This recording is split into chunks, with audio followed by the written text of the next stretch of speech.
কুমিল্লার রসমালাই মেয়র সূচনা আপু আবারও আমাদের মাঝে ফিরে আসবেন।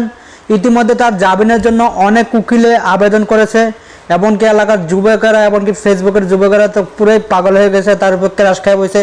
সবাই কইতে আছে এই প্রোডাক্ট, এই রসমালাই থানাতে থাকার কোনো প্রশ্নই ওঠে না। এই রসমালাই আমাদের কুমিল্লার প্রোডাক্ট, আমাদের কুমিল্লাতে ফিরে দেওয়া হোক। আমরা এই প্রোডাক্ট আমরা কোনো প্রকারে আমরা থানাতে যেতে দেব না।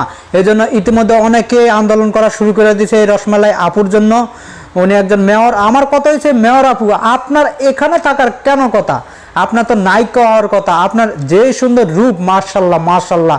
আর পোলাপান তো ক্রাশ খাইবই। আমি ফটো ছাড়লেই, ভিডিও ছাড়লেই সবাই ভিডিওর নিচে এসে লিঙ্ক করতে করতে পাগল করতে করতে আমার পুরো পাগল করে দিয়েছে। ভাই লিঙ্কের ব্যবসা আমি একদমই করি না, লিঙ্কের কোনো ব্যবসা নেই। আর ওনার প্রকৃতপক্ষে কোনো লিঙ্ক ভাইরাল হয় নাই, এগুলো হচ্ছে ভুয়া কথা। এআই দিয়ে ভিডিওগুলো বানানো হয়েছে, তার ফেসটা, তার মুখটা শুধু খালি এর মধ্যে লাগানো হয়েছে, তারপরে কয় ভিডিও ভাইরাল হয়েছে। কে কয় 3 মিনিটের ভিডিও, কে কয় 2 মিনিট 20 সেকেন্ডের ভিডিও, এক একজন এক একটা কয়। ইতিমধ্যে আমার কাছে 5টা লিঙ্ক আইছে, 5টা লিঙ্ক, কিন্তু মানে কে বুঝতেও পারবো না যে এটা ওনার লিঙ্ক না।